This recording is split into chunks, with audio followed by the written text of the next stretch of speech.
قصتنا اليوم نايمة عاكف وكيف أنقذها فريد الأطرش. نايمة عاكف واحدة من أهم نجوم الاستعراض في مصر، وهي واحدة من أصحاب الابتسامة المميزة في السينما المصرية، وكانت تلك الابتسامة سبب في متاعب خارج الشاشة، منها ما حدث في باريس بين زوجها ومخرج أمريكي لولا تدخل المطرب الكبير فريد الأطرش الذي أنقذ الموقف.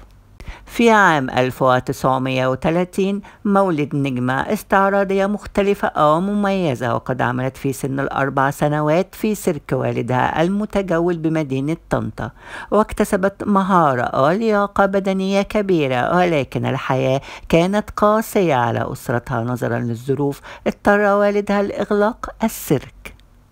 وشاهدها علي الكسار في السيرك وعملت معه، ثم بديعة مصبني وعملت في فنون الاستعراض، وأطلقت عليها بديعة لقب لهلوبة، فقد كانت تقدم الأغنيات والمونولوج الخفيف بجانب الرقص والاستعراض، لتدخل بعدها لعالم السينما، وظهرت المرة الأولى في فيلم شادية الوادي في عام 1947، وبدأت رحلة تألقها.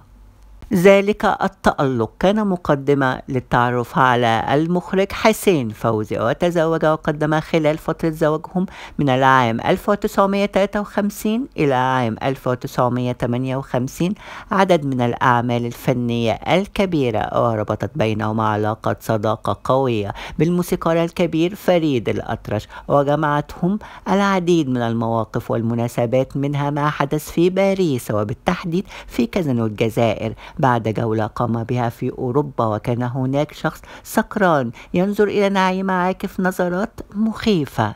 ويرسل لها قبلة في الهواء، ورأى زوجها المخرج حسين فوزي، وإذا بزوجها يقوم للمشاجرة مع هذا الرجل، وإذا بالمطرب الكبير فريد الأطرش يقول له: حاسب يا حسين، ده أرسن ويلز المخرج والمؤلف والمنتج الأمريكي. وقام فريد بمهمة التعارف بينهم وبين المخرج العجوز الذي انتقل إلى المائدة تبعهم. وتروي نعيمة عاكف ما حدث في إحدى الحوارات الصحفية قائلة: زوجي لم يهضم جراءته الأولى، فقال له: لماذا سمحت لنفسك بأن تغازل زوجتي بهذه الطريقة الوقحة؟ فضحك الفنان الأمريكي الكبير وقال إنه معذور لأنه لم يرى في الحفل واحدة أجمل مني، مؤكدة إن زوجها تمالك نفسه بصعوبة حتى لا يضرب المخرج الأمريكي.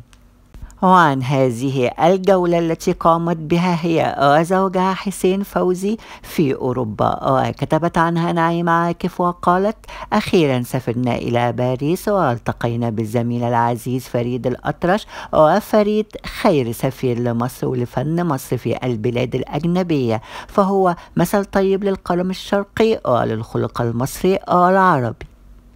وذلك ظهرت نعيمة عاكف في أكثر من صورة نادرة مع الموسيقار الكبير فريد الأطرش، وفي إحدى الصور تمزح معه بطلب يديه للزواج وتقديم خاتم الخطوبة، بينما زوجها المخرج حسين فوزي بجوارها.